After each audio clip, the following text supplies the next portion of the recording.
या तो मैडम बहुत ही हम देख रहे हैं कि ग्रैंड ओपनिंग हो रही है, आज पहला दिन भी है आई थिंक टेलीकास्ट का। सो क्या रोल है आपके कैरेक्टर के बारे में? फर्स्ट आपका रियल नाम से आप ओके।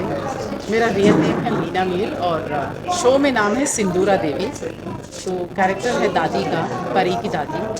और बहुत ही एकदम जैसे घर में दादियाँ होती हैं वैसी ही दादी है। परंपराओं को निभाती है, बहुत पूजा पाठ करती है और चाहती है कि उसके बच्चे भी ये सारी चीज़ें फॉलो करें। और उसके बच्चे हैं भी ऐसे। मेरे 2 बेटे हैं, 2 बहुएं हैं घर में, मेरी पोती है, एक पोता है। तो घर में दादी की राय की बहुत अहमियत है। जो भी वो कह देती है वो आखिरी बात होती है। और जो मेरा बेटा है वो थोड़ा घर को चूँकि संभालता है, बिज़नेस संभालता है, तो उसकी चलती है बहुत। लेकिन माँ जब बोल देती है तो फिर वो आगे बात नहीं करता है। तो एक अच्छा पावरफुल कैरेक्टर है दादी का, अथॉरिटी रखती है, पर साथ में सबको प्यार भी करती है और संभाल के लेके चलती है। लोगों को हमने अक्सर से देखा है कि दादी जो होती है थोड़ी सी स्ट्रिक्ट होती है और सॉरी फॉर लैंग्वेज थोड़ी खड़ूस भी होती है। सो कैसा रोल है आपका? खड़ूस तो नहीं बोलेंगे, हाँ स्ट्रिक्ट है, क्योंकि वो उसूलों को बहुत मानने वाली है। और एक सामाजिक जो दायरा है जिसमें हम सभी लोग रहते हैं, वो उसको बहुत अहमियत देती है कि कोई भी ऐसी चीज़ मेरा घर या परिवार ना करे, मेरे बच्चे ना करें, जिससे हमारा नाम खराब हो, या लोग मेरे बच्चों के बारे में या हमारे परिवार के बारे में या जो हमारे बुजुर्ग इस नाम को बना के गए हैं उसके बारे में किसी भी तरह का मजाक बने या कोई भी स्कैंडल हो। तो दादी सबको इस मामले में अलर्ट करती रहती है कि कोई भी कुछ ऐसा नहीं करेगा। तो खड़ूस नहीं है, बट उसूलों वाली है। यूँ कहीं गुड़िया रानी तो किस टाइप की स्टोरी है, हम क्या इसमें देख सकते हैं? गुड़िया रानी एक कहानी है, बच्ची की कहानी है, छोटी बच्ची की, बट 2 बच्चियां हैं जो दोनों अलग अलग बैकग्राउंड से हैं। उन दोनों का आपस में रिलेशन कैसा है, वो कैसे मिलती हैं, तो ये सारी चीज़ें शो में देखेंगे स्टेप बाय स्टेप, तो मज़ा आएगा। कहानी अभी से मैं बताऊंगी नहीं, पर कहानी 2 बच्चियों की है जिनके पीछे हम सारा परिवार हैं, घर का भी और घर का भी। और कहानी में रिलेशनशिप दिखाएंगे बच्चों की आपस में, और बड़े उस रिलेशनशिप को कैसे देखते हैं ये दिखाया गया है। और बड़े उसको कैसे जज करते हैं, कैसे उसको मेजरमेंट में रखते हैं कि इसको इतना देना है, उसको उतना देना है, वैसा। लेकिन बच्चे कितने निश्चल होते हैं, कितने मन से साफ होते हैं, वो इसमें देखने को मिलेगा। प्रोमो शूट में कितना वक्त लगा था और कितना एंटरटेनिंग था? प्रोमो शूट क्योंकि हमने चैनल टीम के साथ किया था, तो उनका पूरा अपना सिस्टम होता है और तरीका होता है काम करने का। हम डेली सोप में अलग तरह से शूट करते हैं, भागम भाग में। और चूँकि रोज़ वाले जो हमारे डायरेक्टर होते हैं उनके साथ हम बहुत जेल होते हैं, बट चैनल टीम बहुत कोऑपरेटिव होती है हमेशा, क्योंकि हम काफ़ी शूट में प्रोमो शूट करते हैं। तो लगा, टाइम लगा, क्योंकि प्रोमो बहुत बड़ा उस तरह से दिखाया था कि पार्टी सीन ये वो। तो हम सुबह से आए थे और रात तक थे प्रोमो में, तो मज़ेदार था वो एक्सपीरियंस, अच्छा था। कि चाहने वाले अपने फैंस को, गुड़िया रानी के दर्शकों को क्या मैसेज? गुड़िया रानी के दर्शक तो हमें आज से मिलेंगे, इससे पहले कि हमारे शोज़ के जो ऑलरेडी हमारे दर्शक बन चुके हैं उन सबसे मैं यही कहना चाहती हूँ कि जैसे मेरे सारे शो देखे हैं, मेरे बाकी जो और को एक्टर हैं इसमें, उन्होंने भी बहुत बड़े बड़े शोज़ किए हैं, उनके शोज़ भी आप लोगों ने देखे होंगे, सब पहचानेंगे एक दूसरे को। तो मैं यही कहना चाहती हूँ कि जितने शोज़ आपने हमारे देखे, सबको बहुत अप्रिसिएशन मिला है, प्यार मिला है, इसीलिए हम वापस आते हैं और हमें चैनल से या दूसरी जगह से, प्रोडक्शन हाउस से हायर किया जाता है, क्योंकि हमारा काम या हमारा डिसिप्लिन सब देख के। तो मैं ये चाहती हूँ इस शो को भी देखें, प्यार दें अपना। और चूँकि बच्चे हैं शो में, तो बच्चे बहुत रिलेट करेंगे।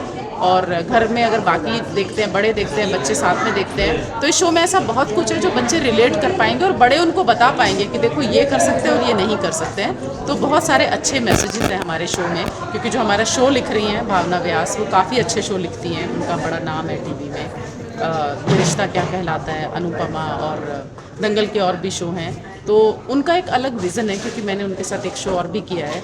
तो जो बारीकी वो देखती है ना रिश्तों में, और जो वो इंटर कनेक्शन होते हैं ना रिश्तों में, जो मिसिंग है, जो हम लोग भी मिस करते हैं भाग दौड़ वाली जिंदगी, वो जब उनके साथ काम करते हैं ना तो वापस से रिवाइव हो जाता है। वो बहुत कमाल की चीज़ है, मतलब जिसको बोलते हैं ना नमक, वो है भावना के लिखने में। ये थोड़ा एक क्वेश्चन लीक से हटके आप इसको स्लीप भी कर सकते हो। इन दिनों लड़कियों के ऊपर बहुत अत्याचार हो रहा है, बीइंग एक आप औरत हैं, खुद एक लेडीज तो पता नहीं ऑल ओवर इंडिया में कहीं भी महिलाओं के साथ कोई भी अगर अत्याचार होता है तो हमारे पॉलिटिशियन कहते हैं कि नहीं ये तुम्हारे प्रदेश में हुआ है, हमारे प्रदेश में नहीं। बट पहले जा तो जा रही है जान एक लड़की की, वो प्रदेश कोई भी हो, तो आपका क्या इस पे? ये एक तो वैसे ही बहुत अजीब बात है, जब भी इस तरह का कुछ सुनने को मिलता है तो पर्सनली बहुत हर्ट होते हैं हम, क्योंकि एक तो हम खुद भी लड़की ही हैं, महिला हैं, और फिर हमारे घर में भी लड़कियां हैं। तो कहीं भी होता है, किसी भी शहर में होता है, किसी के साथ भी होता है, उससे जाति, धर्म, संप्रदाय का लेना देना नहीं है। और जब इस तरह के बयान आते हैं या पॉलिटिकल बयान आते हैं कि भाई इस प्रदेश में अच्छा है और वहाँ अच्छा नहीं है, तो वैसा नहीं है। हम सब जान रहे हैं कि पिछले 10 या 15 सालों में, मेरे ख्याल 10 साल बाद ये दूसरा वापस किस्सा है, जो इसके पहले 10 साल पहले हुआ था, और भी बहुत हुए हैं जो नज़र में नहीं आते लोगों के। तो ये बहुत दुखद है और इस तरह के बयान नहीं करने चाहिए, क्योंकि किसी के साथ भी हुई दुर्घटना वो बहुत ही शर्मनाक हरकत है और इसमें बदलाव लाना चाहिए, कानूनी तौर पे भी लाना चाहिए, सामाजिक तौर पे हम सबकी जिम्मेदारी, अपने अपने घरों में जितने भी मेल हैं, आप लोग भी अपने बच्चों को या भाइयों को, दोस्तों को ये कहें कि भाई आप जब भी कोई लड़की निकले, उसने कैसे भी कपड़े पहने हो, तो आप कम से कम उसको, हम खुद तो उस तरह के इंसान बने कि हमें फ़र्क नहीं पड़ता, हम उसको वैसे ही देखेंगे जैसे हमारे घर की बहन या बेटी है। तो सुरक्षा के लेवल पे बहुत काम होना ज़रूरी है हमारे देश में, क्योंकि हमारी छवि बाहर वैसे तो बहुत अच्छी बन रही है पिछले कुछ सालों में, जैसा लोग कह रहे हैं कि विश्व गुरु बनने की तरफ हम जा रहे हैं। तो जब इस तरह की घटनाएं होती हैं तो ये पूरे देश के लिए अपमानजनक बात है, जो नहीं होनी चाहिए। पर्सनली भी बहुत हर्ट होते हैं ऐसी चीज़ों से। लास्ट क्वेश्चन आपके लिए कि 78 साल हो गए, 78 ईयर्स पहले हमारा देश आज़ाद हुआ था, आज महिला एक लड़की खुद को कहाँ पाती है भारत में, सुरक्षित है? सुरक्षा के लेवल पे तो अभी हम कह सकते हैं नहीं, क्योंकि एजुकेशन में हम लोगों ने काफ़ी ठीक किया है कि अब लड़कियों को पढ़ाया जाता है, लड़कियां इंडिपेंडेंट भी हैं, हम सब इंडिपेंडेंट महिलाएं हैं, इसीलिए बाहर आके काम कर रहे हैं और दूसरे शहरों से मुंबई आके काम कर रहे हैं। तो उस लेवल पे चीज़ें ठीक हुई हैं, पर सुरक्षा के लेवल पे मैं ये कहूँगी अभी भी नहीं, क्योंकि सिर्फ मसला यहाँ पे समाज का नहीं है, यहाँ पे घर में भी हम सुनते हैं कि किसी ने मॉलेस्ट कर दिया, आपके चाचा, ताऊ, मामा, फूफी, किसी का भी बच्चा या लड़का। तो ऐसा नहीं है कि परिवार में ये चीज़ें नहीं होती, हम अपने, हमारे घर में या किसी भी वाया हम कहीं ना कहीं सुन ही लेते हैं ऐसा कि रिश्तेदार ने किसी बच्चे को अब्यूज़ किया या वैसा। तो ये बहुत ही रूट लेवल पे सुधार करने की ज़रूरत है, चूँकि वो घर में इस तरह का इंसान है तो वो बाहर अजनबी लड़की के साथ भी वैसा ही करता है। तो इसको तो ना बिल्कुल क्रांति की तरह लेना चाहिए हमारे नेताओं को भी, जितने भी बड़े लोग शीर्ष स्थान पे बैठे हैं। और बीइंग ए फीमेल, हमें ऐसा लगता है अगर किसी भी फीमेल के साथ कुछ गलत हो रहा है और हमारी नज़र में है तो हमें खड़े होना चाहिए उसके लिए, चाहे वो हमारे घर की बेटी हो या किसी और के घर की। तो उसको ऐसे बोल के टाला नहीं जा सकता कि उसने कपड़े ऐसे पहने थे, या क्योंकि अब मुझे कपड़े वाले सवाल पे मैं फेसबुक पे भी बहुत सारे लोग पोस्ट डालते हैं, तो मैं चाह के भी रोक नहीं पाती बिना कमेंट किए। जहाँ तक कपड़ों की बात है तो मैं ये जनरल एक मैसेज ये देना चाहती हूँ कि जब हम मानव उत्पत्ति की बात करते हैं तो हम आदि मानव से चलते हैं। मैं बहुत ऑकवर्ड बात भी लग सकती है किसी को ये, तो कपड़ों का आविष्कार नहीं हुआ था दोस्तों, कपड़े इंसान ने बहुत सालों बाद जाके ईजाद किए, आविष्कार किए और हमने अपने आप को ढकना शुरू किया।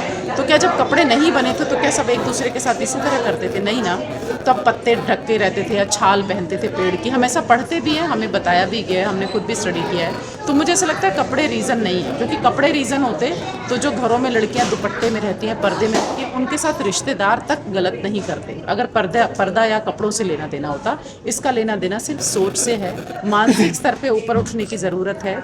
और सबसे बड़ी जिम्मेदारी इसमें जो है वो घर में माता पिता की है कि वो अपने लड़कों को, मेल जेंडर को इस तरह ट्रेंड करें कि भाई आप किसी भी लड़की को, चाहे उसकी मर्जी हो चाहे उसकी मर्जी नहीं हो, आप उसके साथ कोई भी गलत लैंग्वेज या गलत तरह का टच या गलत इंटेंशन रख के आप उसको ना देखें। जब आप घर के बाहर जाते हैं तो ऑटोमेटिकली हम देखते हैं कि हमारे साथ इस उम्र में भी होता है कि हम जा रहे हैं ऐसा कुछ भी, तो अगर कोई निकल रहा है तो वो देख ज़रूर लेता है, क्यों, और पता चलता है कि आपने ऐसे ही देखा या आपने किसी इंटेंशन से देखा। तो ये वाली मानसिकता को बदलने की ज़रूरत है। लड़कियां अभी भी लोगों के लिए बहुत टैबू हैं, नहीं होनी चाहिए। आप एक महिला के शरीर से ही आते हैं इस दुनिया में और उस माँ को आप बचपन से देखते भी हो, तो बहुत करीबी सब्जेक्ट है, इसमें तो लंबी बात करेंगे तो घंटों बात कर पाएंगे। लेकिन एक लाइन में बोलूँ तो जितनी भी महिलाएं हैं, चाहे वो मदर हैं, दादी हैं, बहन हैं, वो अपने घर के मेल को बहुत अच्छी ट्रेनिंग दें कि भाई जिस तरह आप हमें मानते हैं ना कि हम बहुत सुरक्षित माहौल में रहें, उसी तरह आप दूसरों को भी सुरक्षा प्रदान करें। बहुत अच्छा लगा, थैंक यू।